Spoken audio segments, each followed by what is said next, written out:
നമസ്തേ. ജനശബ്ദത്തിലേക്ക് എല്ലാ പ്രേക്ഷകർക്കും സ്വാഗതം. കലങ്ങിമറിഞ്ഞ് കോൺഗ്രസ് രാഷ്ട്രീയം, സീറ്റിനെ ചൊല്ലി അടിയോടടി. ഇന്ന് രണ്ടാം ഘട്ട സ്ഥാനാർത്ഥി പട്ടിക കൂടി പുറത്തു വരുമ്പോൾ തമ്മിൽ തല്ലി കൂട്ടത്തല്ലാകുമോ എന്നാണ് ചോദ്യം. സീറ്റ് കിട്ടാത്തതിനാൽ യൂത്ത് കോൺഗ്രസ് സംസ്ഥാന അധ്യക്ഷൻ അലോഷ്യസ് സേവൽ രാജിവെച്ചു. പെരുമ്പാവൂരിൽ വിമതനായി മത്സരിക്കാൻ എൽദോസ് കുന്നപ്പള്ളി. പുനലൂരിൽ വിമതനായി കൊല്ലം DCC ട്രഷറർ നെൽസൺ സെബാസ്റ്റ്യൻ. എന്ന് തീരുമീ കലഹം? ഈ ഒരു ചോദ്യമാണ് ജനശബ്ദം പരിശോധിക്കുന്നത്. മുതിർന്ന മാധ്യമപ്രവർത്തകൻ ശ്രീ A. സജീവൻ അതിഥിയായി ചേരുകയാണൊപ്പം പ്രേക്ഷകർക്കും വിലയേറിയ അഭിപ്രായം രേഖപ്പെടുത്താം. ആദ്യം ശ്രീ A. സജീവനിലേക്ക്. ശ്രീ A. സജീവൻ, വിരലിൽ എണ്ണാവുന്ന ദിവസം മാത്രമാണ് ഇനി തെരഞ്ഞെടുപ്പിന് മുന്നിലുള്ളത്. ഇക്കുറി 23 ദിവസം, 25-ാം ദിവസം ജനവിധി. എന്നാൽ ഇതുവരെയും കോൺഗ്രസിന്റെ സ്ഥാനാർത്ഥി പട്ടിക എങ്ങുമെത്താത്ത അവസ്ഥയിലാണ്. കൂട്ടത്തല്ല് തന്നെയാണ്. ഇതുവരെ കാണാത്ത ഒരവസ്ഥയിലേക്ക്, തെരുവ് യുദ്ധത്തിലേക്ക് പോലും കാര്യങ്ങൾ എത്തുന്ന ഒരു സാഹചര്യം. ഈ ഒരു സാഹചര്യത്തെ എങ്ങനെ വിലയിരുത്തുന്നു താങ്കൾ? തെരഞ്ഞെടുപ്പ് കമ്മീഷൻ കേരളത്തിലെ തെരഞ്ഞെടുപ്പ് തീയതി പ്രഖ്യാപിച്ച സമയത്ത് രാഷ്ട്രീയം അറിയാവുന്ന എല്ലാവരും ചോദിച്ച ചോദ്യമാണ് താങ്കൾ ഇപ്പോൾ പറഞ്ഞത്. കാരണം ഈ കുറഞ്ഞ ദിവസം കൊണ്ട് എങ്ങനെ ഓടിയെത്താൻ പറ്റും സ്ഥാനാർത്ഥികൾക്കും പ്രവർത്തകർക്കും ഒക്കെ? ഈ എല്ലാ പാർട്ടിക്കും പ്രയാസമാണ്. ഒരു നിയമസഭാ മണ്ഡലം മുഴുവൻ ഒരു റൗണ്ട് ഓടിയെത്തണമെങ്കിൽ ഉള്ള പ്രയാസം എത്രയാണെന്ന് നമുക്കറിയാം. അത്രയും കടുത്ത മത്സരം നടക്കുന്ന സമയത്ത് അത്രയും കടുത്ത രീതിയിൽ പ്രയത്നിക്കേണ്ട ഘട്ടത്തിലാണ് ഇതാ ഇവിടെ തെരഞ്ഞെടുപ്പ് കമ്മീഷൻ ഈ തെരഞ്ഞെടുപ്പ് തീയതി പ്രഖ്യാപിച്ച് ദിവസങ്ങൾ ഏറെ കഴിഞ്ഞിട്ടും ഇപ്പോഴും ഇതാ ഇപ്പൊ വീഴും എന്ന നിലയിൽ ഈ കോൺഗ്രസിന്റെ സ്ഥാനാർത്ഥി പട്ടിക തൂങ്ങി നിൽക്കുകയാണ്. കുറച്ചെണ്ണം പ്രഖ്യാപിച്ചു. ആ കുറച്ചെണ്ണം പ്രഖ്യാപിച്ചതുകൊണ്ട് ഒരു റിസൾട്ടും ഉണ്ടാവുന്നില്ല. ഈ പ്രഖ്യാപിക്കാനുള്ള സ്ഥലങ്ങളിലാണ് പ്രശ്നം. ഇപ്പൊ പ്രഖ്യാപിച്ച സ്ഥലം വെച്ചുകൊണ്ട് കോൺഗ്രസിന് ഭരണത്തിലേറാൻ പറ്റില്ലല്ലോ. അപ്പോ ഇതിനകത്ത് ഇപ്പം പ്രഖ്യാപിക്കപ്പെട്ട സ്ഥലത്തെ പ്രധാനപ്പെട്ട സ്ഥാനാർത്ഥികൾ പോലും, നമ്മൾ പ്രതിപക്ഷ നേതാവ് ഉൾപ്പെടെയുള്ള ആളുകൾ, അവരൊക്കെ ഇപ്പോഴും ഡൽഹിയിൽ തിരിഞ്ഞു കളിക്കുകയാണ്. അടുത്ത തെരഞ്ഞെടുപ്പിന്റെ അടുത്ത ലിസ്റ്റ് പുറത്ത് ഇറക്കാൻ വേണ്ടിയിട്ട്. ഇപ്പോ സ്വന്തം മണ്ഡലത്തിൽ സ്ഥാനാർത്ഥിയായി നിൽക്കുന്ന സ്വന്തം മണ്ഡലത്തിൽ ഓടിയെത്താനുള്ള സമയം പോലും വളരെ കുറഞ്ഞതായിട്ട് പോലും ഇവർക്ക് ഒന്നും ചെയ്യാൻ പറ്റുന്നില്ല. എന്താ പ്രശ്നം എന്ന് ചോദിച്ചു കഴിഞ്ഞാൽ ഒന്നുമില്ല. സ്ഥാനത്തോടുള്ള ആർത്തി ഉള്ള ചില ആളുകൾ അതിങ്ങനെ ഒന്ന് തീരും എന്ന് വിചാരിക്കുമ്പോൾ രണ്ടാമത്തെ തീരുന്നതായിരിക്കും മൂന്നാമത്തെ. അതെ, താങ്കൾ പറഞ്ഞതുപോലെ തന്നെ ഈ ഒരു കസേരക്കളി കോൺഗ്രസിനെ സംബന്ധിച്ചിടത്തോളം, കോൺഗ്രസ് എന്ന പാർട്ടിയെ കുറിച്ച് കേൾക്കുമ്പോൾ തന്നെ കസേരക്കളി ഓർമ്മ വരുന്ന ഒരു അവസ്ഥയിലേക്ക് വീണ്ടും സമകാലിക രാഷ്ട്രീയം എത്തിയിരിക്കുകയാണ്. ഇപ്പോൾ കാഞ്ഞിരപ്പള്ളിയിൽ നിന്നും രവീന്ദ്രൻ എന്ന പ്രേക്ഷകൻ ചേരുകയാണ്. രവീന്ദ്രൻ, പറഞ്ഞോളൂ. സാറേ നമസ്കാരം സാറേ. പറഞ്ഞോളൂ. ഇതിനെ കുറിച്ച് പറയണം സാറേ. ഇത് എന്താന്ന് വെച്ചാൽ ഇവർ ഈ കേരളത്തിൽ ഈ കോൺഗ്രസ് പോലെ കേരളത്തിൽ ഇന്ത്യ മഹാരാജ്യത്തെ ഒരു ആൾക്കൂട്ടം മുന്നണിന്ന് മാത്രമേ ഉള്ളൂ. ഈ വെള്ള ഷർട്ടും മുണ്ടും കതറും ഒക്കെ ഇട്ടുകൊണ്ട് വന്ന് ഏത് കുട്ടിച്ചോലിനെയും നിർത്തിയാൽ ജയിക്കും എന്നുള്ള കാലമൊക്കെ പോയെന്നുള്ളത് മറന്നുപോയി. ഇവിടെ സർവ്വശക്തമായിട്ട് നരേന്ദ്രമോദി എന്ന് പറഞ്ഞ അതികായകന്റെ ഞങ്ങളുടെയൊക്കെ മുഴുവനാ അദ്ദേഹത്തിന്റെ മുന്നണി ഇവിടെ വളർന്നു വരുന്നുള്ള ഇവരെല്ലാം മറന്നുപോയി. ഇവര് ഇവിടുത്തെ ഏഷ്യാനെറ്റും കുറെ ചാനലും എല്ലാം കൂടെ കൂട്ടി പിടിച്ച് റിപ്പോർട്ട് ചാനലും എല്ലാം കൂട്ടി പിടിച്ചുകൊണ്ട് കുറെ നിരീക്ഷകന്മാരും കുറെ മുതിർന്ന പത്രപ്രവർത്തകർ വരെ വൈകിട്ട് രാത്രി 7 മണി മുതൽ 9 മണി വരെ കുറ്റപ്പെടുത്തിയാലൊന്നും ഇവിടെ പാർട്ടി പറയരുത് സാറേ. ജനങ്ങളൊക്കെ ഇവിടെ നല്ല ബുദ്ധിമാന്മാരും വിവരമുള്ള നിങ്ങൾ നായിക്ക് ആപ്പോട്ടോടും പറയുന്നുണ്ടല്ലോ ഇവിടുത്തെ ജനങ്ങൾക്ക് വിദ്യാഭ്യാസമുണ്ടോ ബോധമുണ്ടോ? അത് മനസ്സിലാക്കണം. മനസ്സിലാക്കിയാല് ഈ പാർട്ടി വളർന്നു വരുന്ന പാർട്ടി ഏതാണോ? ഇപ്പൊ ഇന്ത്യ മഹാരാജ്യത്ത് വളർന്നു വരുന്ന പാർട്ടി ഏതാ? നിങ്ങൾ തെറ്റിദ്ധരിപ്പിക്കാൻ വേണ്ടി വൈകിട്ടിരുന്ന് ഡിബേറ്റിലൊക്കെ പലതും പറയുന്നത്. ഇന്നലെയാണ് ഇന്നലെ ഏഷ്യാനെറ്റിൽ വിനീപ് ജോണി കരയുന്ന കണ്ടു. തോമസ് സി മാത്യുവും വിനീപ് ജോണും പൊടിപ്പാറയൊക്കെ ഇരുന്ന് കരയുവായി. ഇങ്ങനെ ഈ കോൺഗ്രസ് ഇങ്ങനെ അകപ്പതിച്ച് പോകുന്നുണ്ട്. താങ്കൾ പറഞ്ഞത് ഒരു സാഹചര്യം തന്നെയാണ് കേരളത്തിലുള്ളത്. വളരെ നന്ദി രവീന്ദ്രൻ, ഈ ഒരു സമയം ഞങ്ങളോട് പ്രതികരിച്ചതിന്. ശ്രീ A. സജീവൻ, അത് തന്നെയാണ് ഈ കോൺഗ്രസിന്റെ ഒരു അവസ്ഥ. ആ അവസ്ഥ ഇനി എന്താകും, എന്ന് ഈ കലഹം തീരുമെന്ന കാര്യത്തിൽ കോൺഗ്രസ് നേതാക്കൾക്ക് പോലും യാതൊരു ഉറപ്പുമില്ല. നമ്മൾ നേരത്തെ പറഞ്ഞതുപോലെ തന്നെ കോൺഗ്രസിലെ നേതാക്കൾ തന്നെയാണ്, മുൻ KPCC അധ്യക്ഷൻ തന്നെയാണ് എനിക്ക് സീറ്റ് വേണം എന്ന് പറഞ്ഞ് മുന്നിൽ നിന്നത്. അദ്ദേഹം തന്നെ സീറ്റ് ലഭിക്കാത്ത ഒരു ഘട്ടം വന്നപ്പോൾ സ്വതന്ത്ര സ്ഥാനാർത്ഥിയായി മത്സരിക്കും എന്ന രീതിയിൽ തന്നെയുള്ള ഒരു വാർത്തകളും പുറത്തു വരികയാണ്. ഹൈക്കമാൻഡിന് ഒന്നും ചെയ്യാൻ പറ്റുന്നില്ല, ACC നേതൃത്വത്തിന് ഒന്നും ചെയ്യാൻ പറ്റുന്നില്ല. ഒരു നേതാവ് മറ്റൊരു വഴിക്ക് പോകുമ്പോൾ മറ്റൊരാൾ മറ്റൊരു വഴിക്ക് പോകുന്ന ഒരു സാഹചര്യം.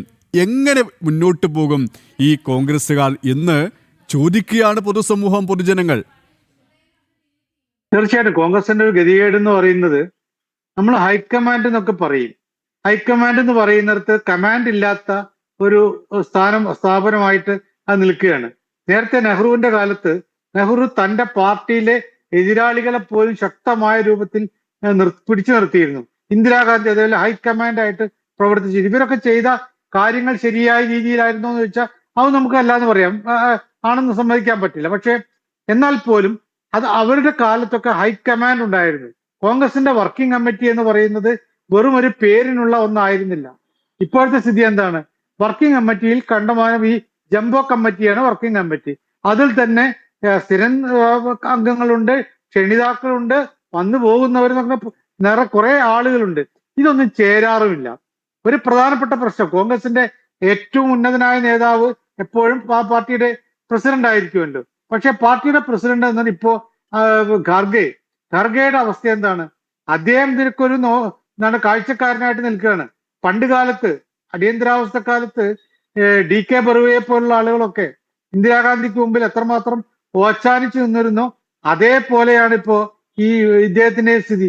ഒരു ഹൈ കമാൻഡ് ആവാൻ ഇവർക്ക് പാർട്ടിയുടെ പ്രസിഡന്റിനോ ഒരു കമാൻഡും ഇല്ല, എന്നിട്ടല്ലേ ഹൈക്കമാൻഡ്. താങ്കളുടെ എത്താൻ ഇപ്പോൾ തിരുവല്ലയിൽ നിന്നും രാജൻ എന്നുള്ള പ്രേക്ഷകൻ ശരിയാണ്. രാജൻ, പറഞ്ഞോളൂ.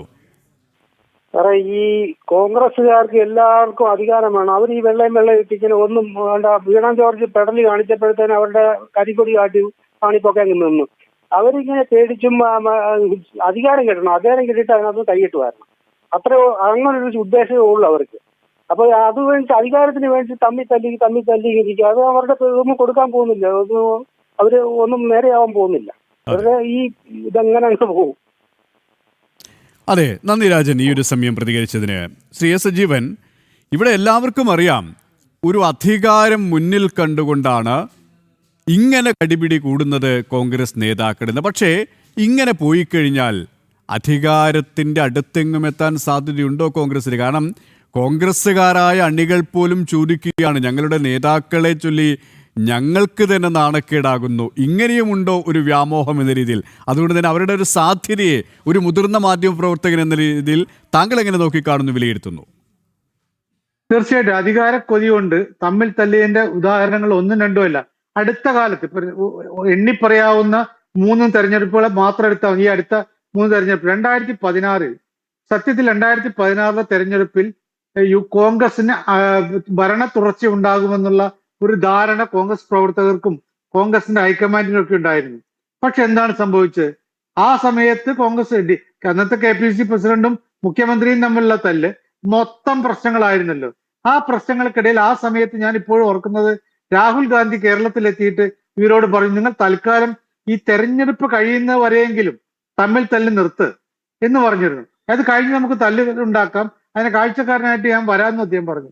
പക്ഷെ എന്താണ്, ആ തമ്മിൽ തല്ല് കൃത്യമായിട്ട് നടക്കുകയും 2016 അവർക്ക് വലിയ തോതിൽ പരാജയം സംഭവിക്കുകയും ചെയ്തു. അത് കഴിഞ്ഞിട്ടോ എന്നാ പിന്നെ ഒരു തവണ നഷ്ടപ്പെട്ടാൽ ഭരണവിരുദ്ധ വികാരം ഉണ്ടായിരിക്കെ 2016 ഒന്നാം പിണറായി സർക്കാരിന്റെ കാലത്തുണ്ടായ ഭരണവിരുദ്ധ വികാരങ്ങളൊക്കെ നമുക്ക് അറിയാവുന്നതാണ്. അപ്പോ അങ്ങനെ ഉണ്ടായിട്ട് പോലും അതിനെ വോട്ടാക്കി മാറ്റാനുള്ള ഒരു തന്ത്രം ഉണ്ടായില്ല. പരസ്പരം തല്ല് അപ്പോഴും നടന്നു. അതിന്റെ ഫലമായിട്ട് എന്തുണ്ടായി?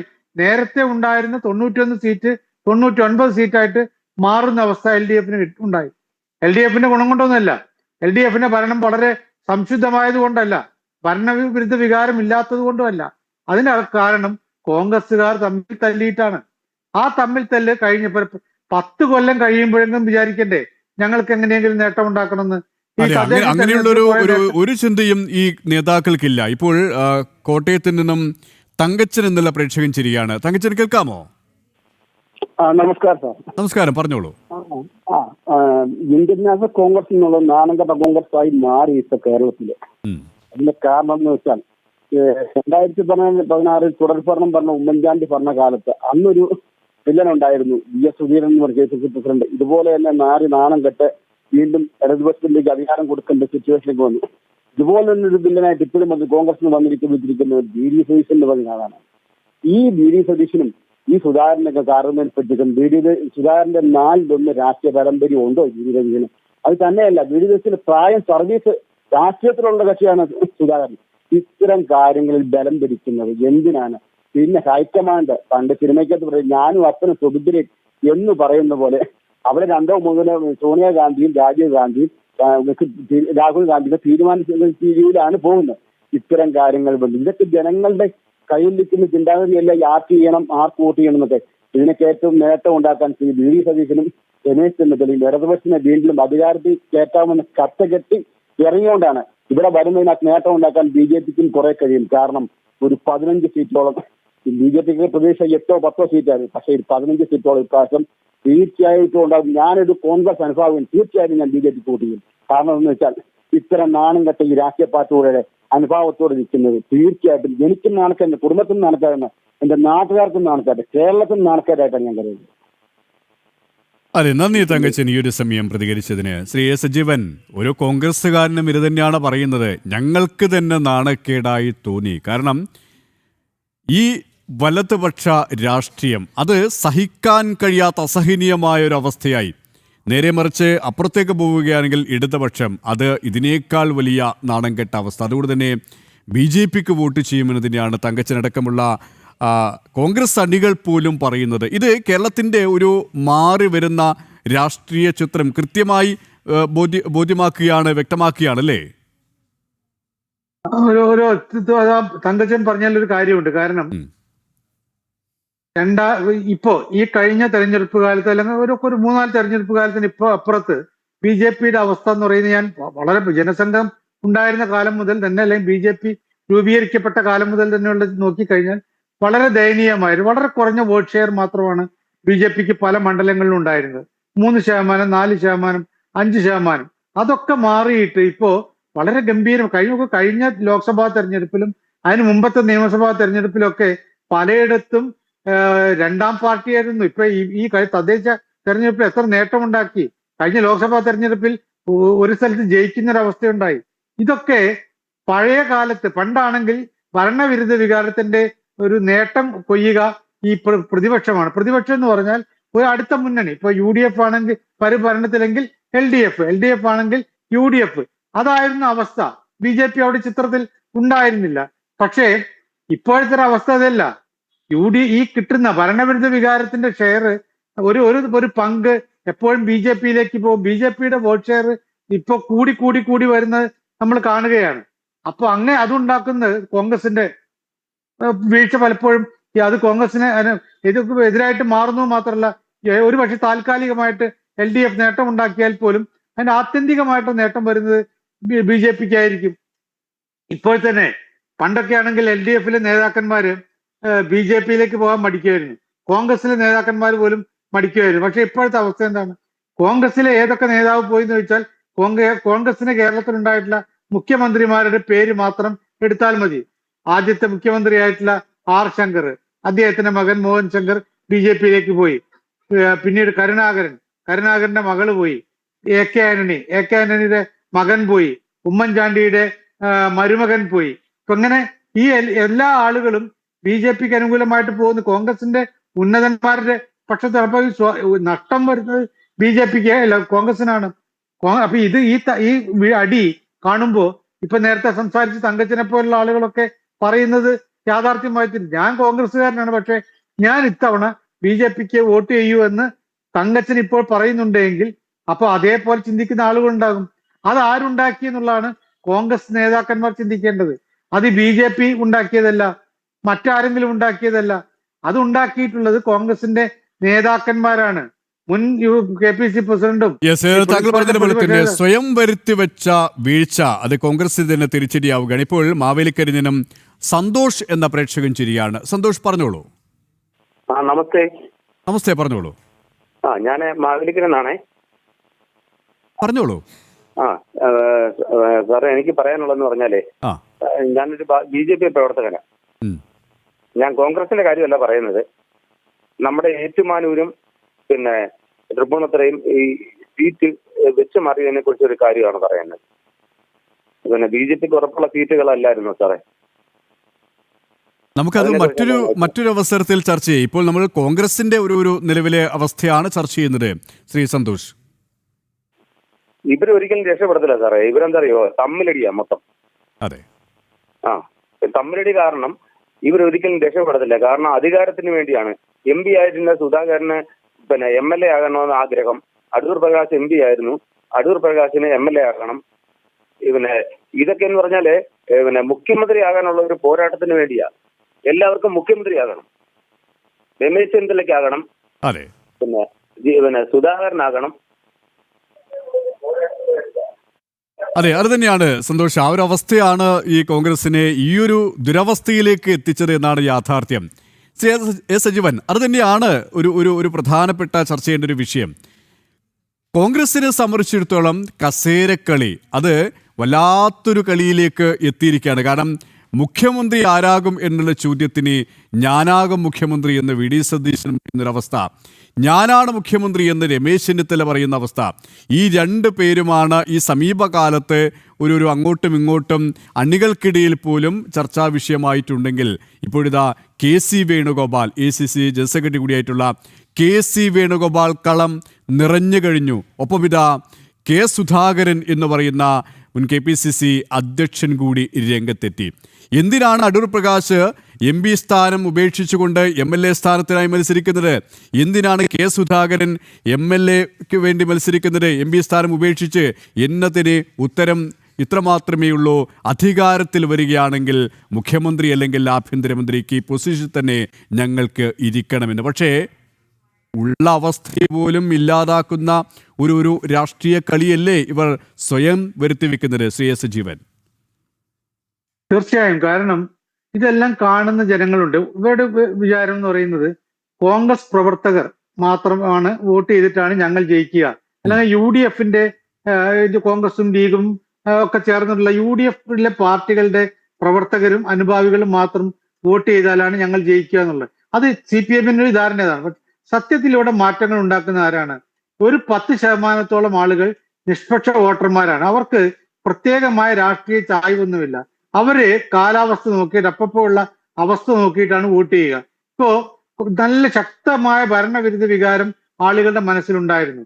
അപ്പൊ ഒരു 10 ദിവസം മുമ്പാണ്, ഇല്ലെങ്കിൽ ഇലക്ഷൻ കമ്മീഷൻ പ്രഖ്യാപിക്കുന്നതിന് 10 ദിവസം മുമ്പാണ്, ഈ ദിവസങ്ങൾക്ക് മുമ്പാണ് ഇവിടെ തെരഞ്ഞെടുപ്പ് നടന്നതെങ്കിൽ LDF പരാജയപ്പെടുന്നുള്ള കാര്യത്തിൽ ഒരു സംശയമില്ല. പക്ഷേ അത് കാരണം അത് കുറെ കൂടി ഭരണവിരുദ്ധ വികാരത്തിന്റെ നേട്ടം UDFന് അനുകൂലമായിട്ട് പ്രധാനമായിട്ടും കിട്ടുമായിരുന്നു, കുറെ BJPക്കും കിട്ടും. ഇപ്പോഴത്തെ അവസ്ഥ എന്ന് പറയുന്നത് ഈ വോട്ട് ചെയ്തിട്ട് എന്ത് കാര്യം, ഈ തമ്മിൽ ചെല്ലുന്ന ആളുകൾക്ക് വോട്ട് ചെയ്തിട്ട് എന്ത് കാര്യം എന്ന് കോൺഗ്രസിനെ സ്നേഹിക്കുന്ന ആളുകൾ പോലും, ഇപ്പൊ ഇവിടെ നേരത്തെ സംസാരിച്ച തങ്കച്ചൻ ഉൾപ്പെടെയുള്ള ആളുകൾ കോൺഗ്രസ്സുകാരാണല്ലോ, അവർ പോലും ചിന്തിക്കുന്നു. കാരണം ഇതൊരു വലിയ എന്താണ് തമാശക്കളി പോലെ. ഞങ്ങൾ ഇങ്ങനെ പലപ്പോഴും പല നേതാക്കന്മാർ ചർച്ചകളിൽ പറയാറുണ്ട്, കോൺഗ്രസ് അങ്ങനെയാണ്, കുറെ ജനാധിപത്യപരമായിട്ട് ചിന്തിക്കുന്ന പാർട്ടിയാണ്, ആർക്കും അഭിപ്രായം പറയാം. ഈ അഭിപ്രായം പറയാനൊക്കെയുള്ള അവസരം പാർട്ടിക്ക് അകത്ത് നടത്തിയാൽ പോരെ? പരസ്യമായി ഇങ്ങനെ നിന്ന് എത്ര ദിവസമായി? ഇപ്പൊ ഞാൻ ഓരോ ദിവസവും രാവിലെ എണീക്കുന്നത് അന്ന് രാവിലെ പ്രഖ്യാപനം ഉണ്ടാകുമോ എന്നുള്ള നടപ്പ് 3-4 ദിവസമായി കാത്തിരിക്കുകയാണ്. പുതിയ ലിസ്റ്റ്, അടുത്ത ലിസ്റ്റ് വരുമോ എന്നുള്ള കാര്യം. ഇനി എന്നാണ് വരിക? ഇനി തെരഞ്ഞെടുപ്പിന്റെ തൊട്ട് തലേ ദിവസമായിരിക്കുമോ ഈ ലിസ്റ്റ് വരിക എന്നടക്കമുള്ള ചോദ്യമാണ് വരുന്നത്. താങ്കളെ കേട്ട ഇപ്പോൾ വയനാട് നിന്നും രാജീവ് എന്ന പ്രേക്ഷകൻ ചേരുകയാണ്. രാജീവ്, പറഞ്ഞോളൂ. നമസ്കാരം സാർ. സാറേ, നിങ്ങൾക്കൊക്കെ അവിടെ ഇരുന്നിട്ട് സുഖമായിട്ട് പറയാം, വെള്ളപ്പൊക്കത്തിൽ വീണുപോയ മനുഷ്യന്റെ സ്ഥിതിയാണ് ഇന്നിപ്പോ കോൺഗ്രസിന്റെ. 10 കൊല്ലായി സാറേ പ്രതിപക്ഷത്തിരിക്കുന്നത്. ഇപ്പോഴെങ്കിലും ചാടിക്കേറി എന്തെങ്കിലും കിട്ടിയില്ല എന്നുണ്ടെങ്കിൽ ഞങ്ങൾ എങ്ങനെ ജീവിക്കും സാറേ? യെസ്, രാജീവ് എന്നുള്ള പ്രേക്ഷകനാണ് വയനാട് നിന്നും ചേർന്നത്.